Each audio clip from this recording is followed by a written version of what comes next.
Welcome back to the channel, everybody. Today, I want to skip the high level stuff. I want to skip the business model talk, and I want to get straight to the point. I have scaled an info product company from zero to over $5 million in, I think, roughly 3 years with no personal brand. We started with nothing, no connections, not a single advantage. We've then since helped scale other brands. We've managed their sales processes, and we've learned a lot in the process. So in today's video, we're going to jump in my handy dandy iPad, and I'm going to show you tangibly how to scale an info product company without marketing. So no new leads, no tweaking the offer, no new angles, no driving traffic, simply changing two variables that are inside of every info product company that can take them from $100K to $300,000 plus. So let's jump into my iPad and I'm going to break this down. So guys, this is what your modern info product sales process looks like. Okay. And for the sake of example here, we're just going to use simplicity. So you've got Instagram, TikTok, ads, YouTube, all these different places people drive traffic. You guys know this much. Obviously, these are all driven into leads. These leads then go to a setter, and then these setters, either on the phone or DM, they're going to book sales calls with the sales rep. There's two key metrics that come out of this that I'm going to break down for you. So obviously,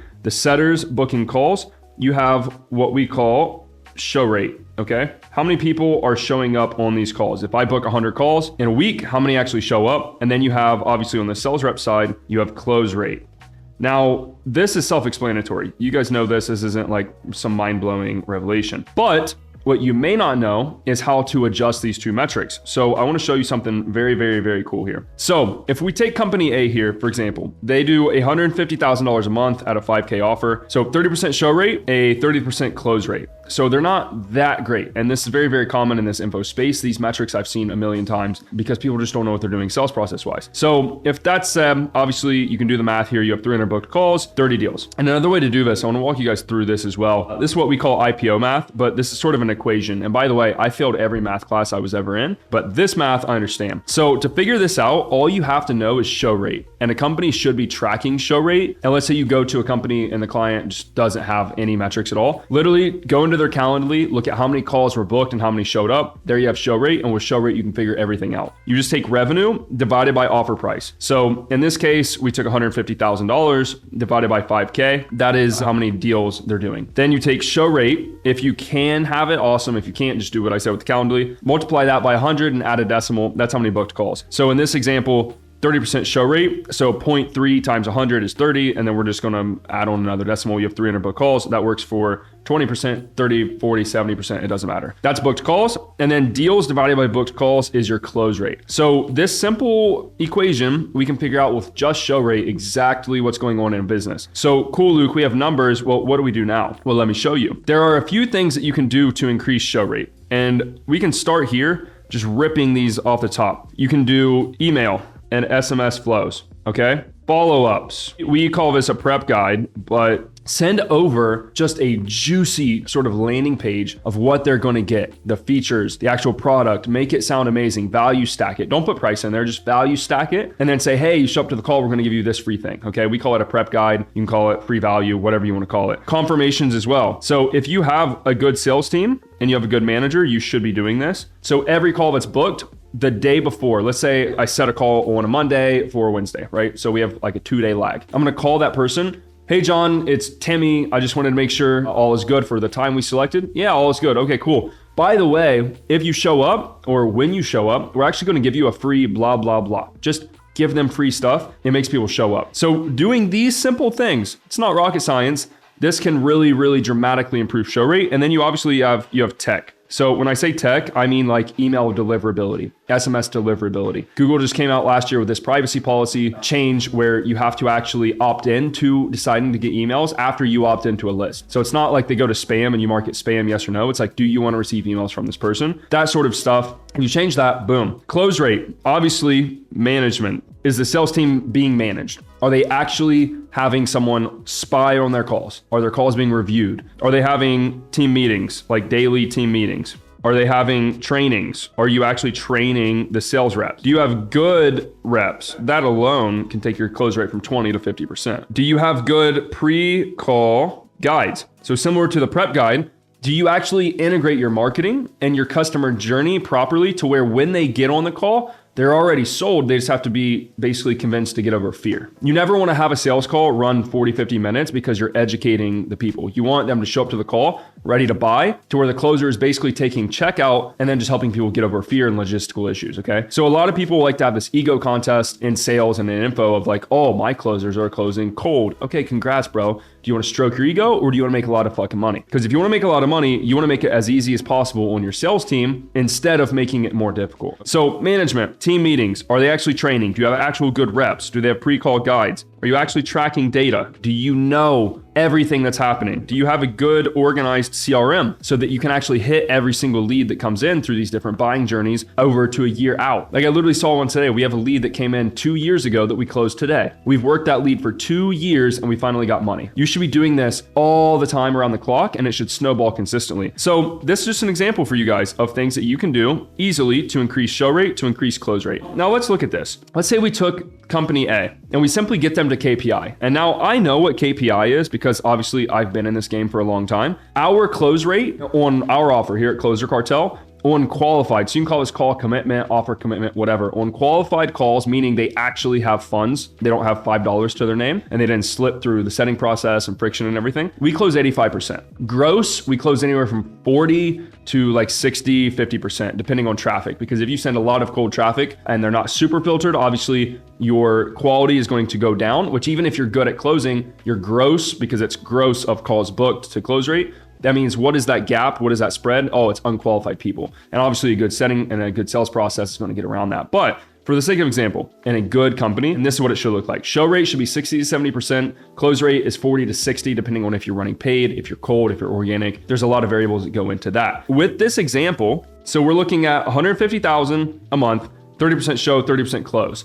We're not going to add any traffic. No new revenue, no new leads, no new ad campaigns, not spending 100K on ads. And we can use this same example here that I gave you of IPO math to figure out what this company will be doing if we implement these changes. So company A does not have any of this stuff set up. No email and SMS, no follow-ups, no prep guide, no CRM, no management, no daily team meetings. So what we're gonna do is we're gonna use the stats that we already have right here, and we're gonna simply do the math. So if we're getting 300 booked calls right now, we have a 30% show rate. Let's simply, no new traffic, 300 booked calls times 70% show rate. So that means we have 210. 70% show rate is 210 calls. 50% close rate. We're just going to split the middle of what I told you guys. So of 210 booked calls times 0.5 equals 105 closed deals times a $5,000 offer price.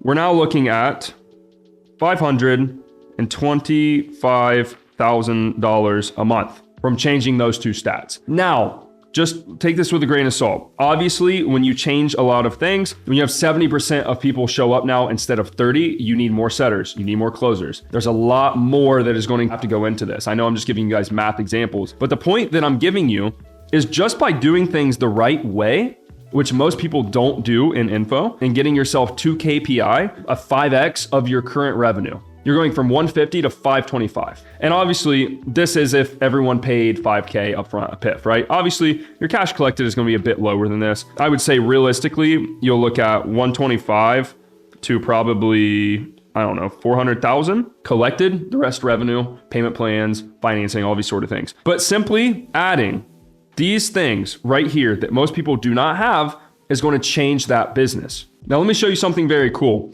So we're talking a lot lately about this new IPO business model, right? IPO stands for Info Product Operator. What we're doing is teaching people how to do this. I'm teaching you exactly how to go into a company, look at the internals and fix these things. Set up CRM, set up sales process, set up email and SMS flows. The email flows from the actual lists into marketing, into the sales team. All of these little intangibles. Now, the model of IPO is you take a percentage of upside. So let's say you took a company, just for easy round numbers, let's say you took a company from 100,000 to 400,000 and it took you 90 days. I think that's realistic if the company already has good traffic, good brand, which we only work with people that do. If you were to take a 10% upside of this, the spread of this is $300,000. That's the difference between current rev and previous rev.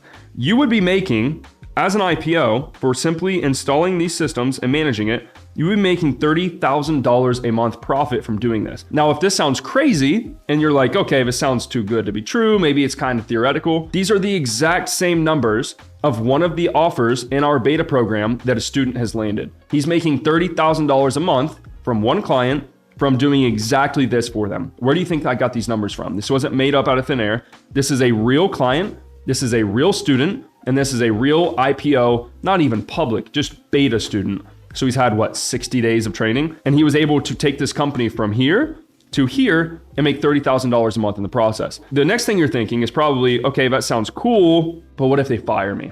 What if I get them to these numbers and they're like, yeah, I don't really want to give up 30K a month. Okay, you know what happens to that company? They're $300,000 that they're now at. Great. It's going to go downhill. Very bad, because they don't know what they're doing. The reason they were at those numbers before is because of a lack of knowledge. They're not salespeople. They're not sales process experts. They're not true operators. They are a trading guy, or maybe a real estate guy, or a fitness guy, or Amazon, or e-com, or whatever their offer is. That's their expertise. Their expertise is getting good results, driving traffic, making content. Okay, that is what the modern day info influencer does. That's their responsibility. Your responsibility is to actually make the traffic that they have work. Now, if you still don't believe me, I went to a guy's house yesterday here in Miami. I'm not going to say who, my personal IPO client. He's doing about $20 to $30 million a year right now. They do about $10 million every launch that they do on this offer. I'm not going to say the offer or anything because I don't want people to guess who it is. They don't have a single salesperson. They don't have a CRM. They don't have email flows. They don't have a single thing. And they're doing all of that from an evergreen checkout off of a YouTube link. So if I, as the IPO, were to come into this business and implement these exact same systems to increase show rate, increase close rate, which they don't even have. So this isn't an improvement. This is an installation that is not existent currently. This company, with the math that I'm showing you, if they do $30 million a year right now, I would say conservatively, because it's just a landing page checkout, I would say probably 20% of his audience is willing to go check out on that link by themselves. No salespeople. They're just going to go watch his videos, go check out. The rest of his 80% of his audience probably will not, and they need somebody to get them over fear, logistics, just get them over the line. That is the whole point of sales in business anyway, right? This guy, and I told him this yesterday, I offered him 10% of upside after we pay sales reps. So the same numbers that I'm telling you, and a setup fee for us to install all the systems for him. This guy will probably go from 30 to, I would say conservatively, at least $50 million from installing these systems and having somebody run it the right way and keep the sales team at KPI. And if I'm taking 10% of that, that means that we would make $2 million a year from doing this. Now, is that a win for the client? Absolutely. You're going to make an $18 million increase that you don't currently have by paying me $2 million. That sounds like a great return on investment. And we're managing the whole thing for you. You're saving time and you're making a free $18 million. This is IPO. This is the IPO business model, and this is our full focus going forward. We will still make sales videos. But guys, I want to talk about some high level stuff. This is what I'm very, very good at, and I've only talked about sales on here. Please let me know your thoughts in the comments. If you have any questions at all about the IPO business model, or maybe about this math, or if my math was wrong or whatever, I would love for you guys to drop comments. I'll answer all of them. But in the meantime, I'll see you guys around. Keep your eyes out. And if you want to apply for the public launch of the IPO, not the beta, but the release of the full program, there's a link in the description. Apply, do your best on the application because it's a very filtered process. It is a 5-figure investment. This is not rookie stuff. It's not growth operating, IPGA, Zoomer business model. Okay. This is for pros and you're going to make a fuck ton of money. So I hope you guys enjoyed this kind of content. Let me know. And I have a ton more in the vault to make, and I'll see you guys next week.